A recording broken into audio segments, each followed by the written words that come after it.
Roman meal. എല്ലാവർക്കും സുഖല്ലേ? അപ്പം നമ്മൾ എന്നൊരു പാടവരമ്പത്താണ് നിൽക്കുന്നത്. അപ്പോൾ ഈ ഒരു അറ്റ്മോസ്ഫിയറിൽ നമ്മളൊരു ബിരിയാണി ഉണ്ടാക്കാൻ പ്ലാൻ ചെയ്തിട്ടുണ്ട് കേട്ടോ. ഇതൊരു തമിഴ്നാട് സ്റ്റൈൽ, അതായത് ആമ്പൂർ ചിക്കൻ ദം ബിരിയാണിയാണ് നമ്മളിന്ന് ഉണ്ടാക്കാൻ പോകുന്നത്. അപ്പോൾ നമ്മൾ എങ്ങനെ ഈ റെസിപ്പി ഉണ്ടാക്കാം, നമ്മൾ ഇതുപോലെ തന്നെ നല്ലൊരു ഇങ്ങനെ ഓപ്പൺ സ്പേസിൽ ഔട്ട്ഡോറിലാണ് നമ്മൾ ഈ ബിരിയാണി ഉണ്ടാക്കാൻ പോകുന്നത്. അപ്പോൾ വീഡിയോയിലേക്ക് കിടക്കാം. പക്ഷെ അതിന് മുന്നേ ഈ വീഡിയോ നിങ്ങൾക്ക് ഇഷ്ടപ്പെടുവാണെങ്കിൽ മറക്കാതെ ലൈക്ക് ചെയ്യുക, ഷെയർ ചെയ്യുക, സബ്സ്ക്രൈബ് ചെയ്യാത്തവരാരെങ്കിലും ഉണ്ടെങ്കിൽ മറക്കാതെ സബ്സ്ക്രൈബ് ചെയ്യുക. അപ്പോൾ വീഡിയോയിലോട്ട് പോവാം. അപ്പോൾ ഫ്രണ്ട്സ്, നമ്മൾ ഇന്ന് ആമ്പൂർ ബിരിയാണി ഉണ്ടാക്കാൻ തുടങ്ങിയിരിക്കുകയാണ്. അപ്പം ഞാൻ അടുപ്പത്ത് ബിരിയാണി കലം വെച്ചിട്ടുണ്ട്. അപ്പം ആദ്യം ഞാൻ ഇതിനകത്ത് എണ്ണ ഒഴിച്ചു കൊടുക്കാൻ പോവാണ്. നമ്മുടെ ആവശ്യത്തിന്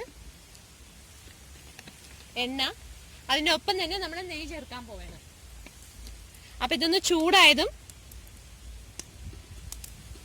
നെയ്യ് നമ്മുടെ ആവശ്യത്തിൽ ചേർത്ത് കൊടുത്തിട്ടുണ്ട്. ചൂടായതും ഇതിനകത്ത് നമ്മൾ ഈ ഹോൾ സ്പൈസസ് ഇട്ട് കൊടുക്കുകയാണ്. നമ്മൾ ഈ എന്താ പറയുക, പട്ട, ഗ്രാമ്പൂ,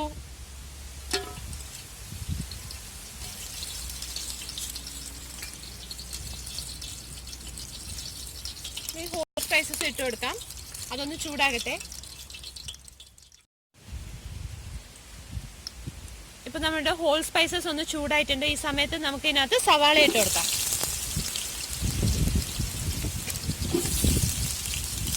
ഇത് നല്ലൊരു തമിഴ്നാട് സ്റ്റൈൽ ബിരിയാണിയാണ് കേട്ടോ. നമ്മുടെ മലബാർ ബിരിയാണി പോലെയല്ല. നമ്മൾ സവാള കുറച്ച് കൂടുതൽ ഇട്ട് കൊടുക്കണം. ബിരിയാണിക്ക് എപ്പോഴും സവാള കൂടുതൽ ഉണ്ടെങ്കിൽ നല്ല രുചിയായിരിക്കും. സവാള ഇട്ട് നന്നായി ബ്രൗൺ ആവുന്ന വരെ വഴറ്റി കൊടുക്കാം. ഇപ്പം നമ്മുടെ സവാള കുറച്ച് ട്രാൻസ്പെറൻ്റ് ആയിട്ട് വരാൻ തുടങ്ങിയിട്ടുണ്ട്. ഇത് ബ്രൗൺ ആകണം. പക്ഷേ ഈ ട്രാൻസ്പെറൻ്റ് ആയ സ്റ്റേജിൽ നമുക്ക് കുറച്ച് പച്ചമുളക്, കീറി വെച്ച പച്ചമുളക് ഇട്ട് കൊടുക്കാം കേട്ടോ. ഞാൻ പച്ചമുളക് ഇട്ട് കൊടുത്തിട്ടുണ്ട്. ഇപ്പം ഇത് രണ്ടും കൂടി നന്നായി ഒന്ന് വഴണ്ട് വരട്ടെ. സവാള കുറച്ച് നന്നായി ബ്രൗൺ ആകണം, എന്നാലേ ബിരിയാണിയുടെ ടേസ്റ്റ് കൂടുള്ളൂ. നമ്മുടെ സവാള നന്നായി ഇപ്പോൾ ഒന്ന് വഴണ്ട് വന്നിട്ടുണ്ട്. കളറൊക്കെ ചേഞ്ച് ആയിട്ടുണ്ട്. ഇപ്പോൾ നന്നായി ബ്രൗൺ ആയതും നമ്മൾ ഈ സ്റ്റേജിലില്ലേ, പുതിന ഞാൻ കുറച്ച് കട്ട് ചെയ്ത് വെച്ചിട്ടുണ്ട്. നമ്മൾ ഈ എണ്ണയിൽ പുതിനയും പിന്നെ മല്ലിത്തഴ ഇടുമ്പോൾ അതിൻ്റെ ഒരു ഫ്ലേവർ തന്നെ മാറ്റം ഉണ്ടാവും. അപ്പം ഞാൻ കുറച്ച് പുതിനയും മല്ലിത്തഴയും ഇപ്പോൾ ഇടുന്നുണ്ട്. കാരണം അത് എണ്ണയിൽ ചൂടാകുമ്പോൾ നല്ലൊരു ഫ്ലേവർ മാറ്റം ഉണ്ടാവും. നല്ല ഈ പുതിനയുടെയും മല്ലിത്തഴയുടെയും മണം വരാൻ തുടങ്ങി. ഈ ഒരു സ്റ്റേജിൽ നമ്മൾ ഗാർലിക് അരച്ച് വെച്ചത് ഇതിനകത്ത് ചേർത്താൻ പോവാണ്. ഗാർലിക് പേസ്റ്റാണ് കേട്ടോ. ഗാർലിക് പേസ്റ്റ്, പിന്നെ ജിഞ്ചർ പേസ്റ്റ്, പിന്നെ ഞാൻ ഈ റോ സ്പൈസസ് ഇല്ലേ, നമ്മുടെ പട്ട, ഗ്രാമ്പൂ, കസകസ, പെരുംജീരകം, ഇങ്ങനെ നമ്മൾ ഗരം മസാലയ്ക്ക് ഉപയോഗിക്കുന്ന റോ സ്പൈസസ് അത്രയും അരച്ച് വെച്ചിരിക്കുകയാണ്, വെള്ളം ചേർത്തിട്ട്. ഒന്ന് അമ്മിയിൽ അരച്ച് വെച്ചിരിക്കുകയാണ്. അപ്പം അതും ഞാൻ ചേർത്താണ്. ചേർത്ത് വഴറ്റി കൊടുക്കാം. ഇപ്പം നമ്മളുടെ ഇഞ്ചിയും വെളുത്തുള്ളിയും നന്നായി ഒന്ന് വഴണ്ട് വന്നിട്ടുണ്ട്. നമ്മൾ ഈ സമയത്ത് തക്കാളി ചേർത്ത് കൊടുക്കാം. ഇപ്പോൾ തക്കാളി, ജിഞ്ചർ, ഗാർലിക്, മസാലയൊക്കെ നന്നായി ഒന്ന് വെന്ത് വന്നിട്ടുണ്ട്. ഇപ്പോൾ നമുക്കിതിനകത്ത് മസാല പൊടികൾ ചേർത്ത് കൊടുക്കാം.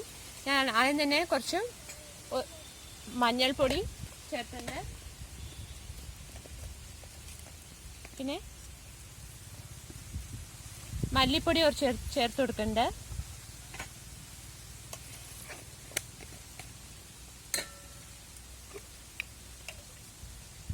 വളരെ കുറച്ച് കുരുമുളക് പൊടി,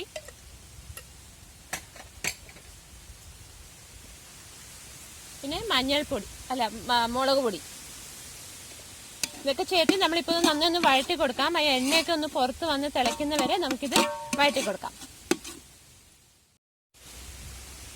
നമ്മുടെ മസാല ചേരുവകളൊക്കെ നന്നായി ഒന്ന് വഴണ്ട് വന്നിട്ടുണ്ട്. കണ്ടോ, എണ്ണയൊക്കെ നന്നായി തിളച്ച് അതിങ്ങനെ മുകളിലേക്ക് വന്ന് നിൽക്കുന്നുണ്ട്.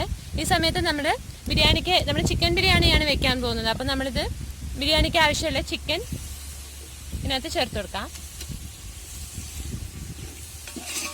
ചേർത്ത് ഈ മസാലയുടെ കൂടി നമ്മളൊന്ന് ചുരുട്ടി എടുക്കണം ഇതിനെ. നമ്മൾ ചിക്കൻ അതിനകത്ത് ചുരുണ്ടിട്ടുണ്ട്. ഈ സമയത്ത് നമ്മൾ കുറച്ച് തൈര് ഇതിനകത്ത് ഒഴിച്ചു കൊടുക്കാനേ. നമ്മളൊരു അരക്കപ്പോളം തൈര് ഇതിനകത്ത് ഒഴിച്ചു കൊടുക്കുന്നുണ്ട്. ബിരിയാണിക്ക് നമ്മൾ തൈര് ചേർക്കുമ്പോൾ നല്ലൊരു ഫ്ലേവർ കിട്ടും. അപ്പോൾ നന്നായി ഒന്ന് ചുരുണ്ടോട്ടെ. നമ്മുടെ കേൺ എല്ലാം ഇട്ടിട്ട് ഇതിനകത്ത് തൈരൊക്കെ ഇട്ട് നന്നായി ചിക്കൻ നന്നായി വഴണ്ട് വരുന്നുണ്ട്. ഈ സമയത്ത് നമുക്ക് ചിക്കന് ആവശ്യമുള്ള ഉപ്പിട്ട് കൊടുക്കാം. ഉപ്പിട്ട് കൊടുത്തിട്ടുണ്ട്.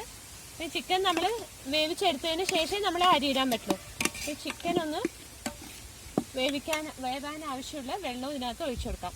എന്നിട്ട് ചിക്കൻ നന്നായി വെന്തോട്ടെ. എന്നിട്ട് നമുക്ക് അരി ഇട്ട് കൊടുക്കാം.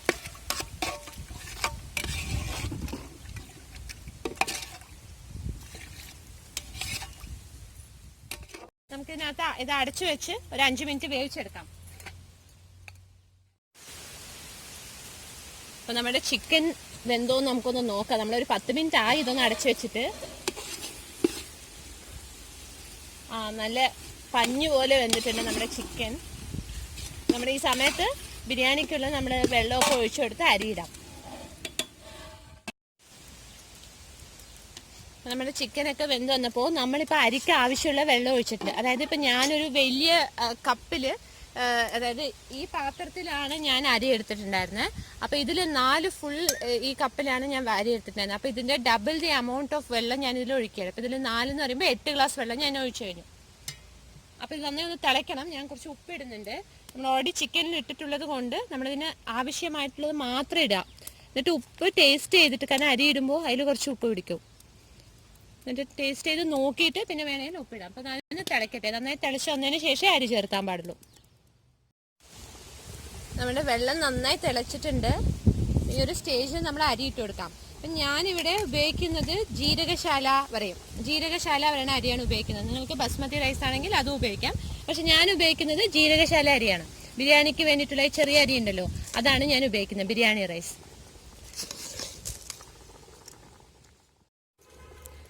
നമ്മൾ അരി ഇട്ട് കൊടുത്തിട്ടുണ്ട്. അരി ഒന്ന് തിളയ്ക്കട്ടെ. നമ്മൾ അതിൻ്റെ കൂടെ തന്നെ മല്ലിത്തഴയും പുതിന നമ്മൾ അവസാനം ഒരു ഫ്ലേവറിന് വേണ്ടി ചേർത്ത് കൊടുക്കാം.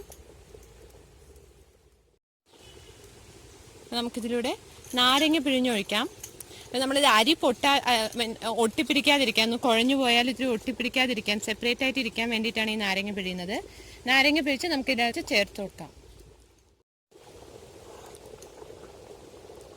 നമ്മൾ നാരങ്ങ പിഴിഞ്ഞ് ഒഴിച്ചു കൊടുത്തിട്ടുണ്ട്. കൂടുതൽ നമുക്ക് കുറച്ച് നെയ്യ് ഒഴിച്ചു കൊടുക്കാം. വളരെ കുറച്ചിട്ടോ, 1 സ്പൂണോളം നെയ്യ് ഒഴിച്ചു കൊടുത്താൽ മതി. ഇതൊരു മണത്തിന് വേണ്ടിയിട്ടാണ്. ഒന്ന് തിളച്ചതും നമുക്ക് ദമ്മിടാം. ഇതൊന്ന് തിളയ്ക്കട്ടെ. തിളച്ച് നമുക്ക് അരി ഒന്ന് വാർന്ന് വരുന്ന സമയത്ത് നമുക്ക് ഇതിനകത്ത് ദമ്മിടാം. നമ്മുടെ വെള്ളം നന്നായി കുറച്ച് വറ്റാൻ തുടങ്ങി. അടി പിടിക്കാതെ സൂക്ഷിച്ചോളണം. നമ്മുടെ ഈ ഒരു സ്റ്റേജിൽ ഇതിനെ ഇറക്കി നമുക്ക് ദമ്മിന് വെക്കാം. അപ്പോൾ കറക്റ്റായിട്ട് നമുക്ക് വെന്ത് പാകത്തിന് കിട്ടും.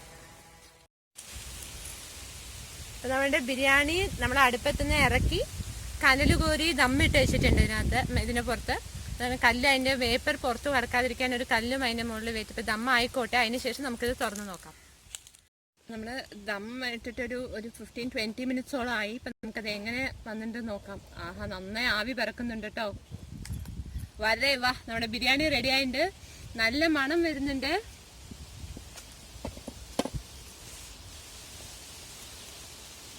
നമുക്കിതൊന്ന് ഇളക്കി കൊടുക്കാം.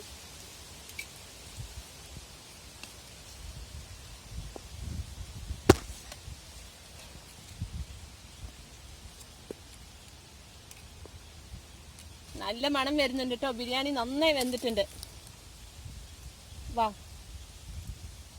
അപ്പം നമുക്കിത് നല്ലൊരു റൈത്ത, കേർഡ് വെച്ച് റൈത്ത ചിക്കൻ ഗ്രേവിയുടെ ഒപ്പം കഴിച്ചാൽ നമ്മുടെ ആമ്പൂർ ചിക്കൻ ബിരിയാണി റെഡി ആയിട്ടുണ്ട്. അപ്പോൾ എല്ലാവരും ഇത് ട്രൈ ചെയ്ത് നോക്കൂ. ഇതിപ്പോൾ ഓൾമോസ്റ്റ് ഒരു 8-10 പേർക്ക് കഴിക്കാനുള്ളതാണ്. അപ്പോൾ നിങ്ങളും വീട്ടിൽ ട്രൈ ചെയ്ത് നോക്കിയിട്ട് ഈ വീഡിയോ നിങ്ങൾക്ക് ഇഷ്ടപ്പെട്ടാൽ മറക്കാതെ ലൈക്ക് ചെയ്യുക, ഷെയർ ചെയ്യുക. സബ്സ്ക്രൈബ് ചെയ്യാത്തവരുണ്ടെങ്കിൽ മറക്കാതെ സബ്സ്ക്രൈബ് ചെയ്യുക.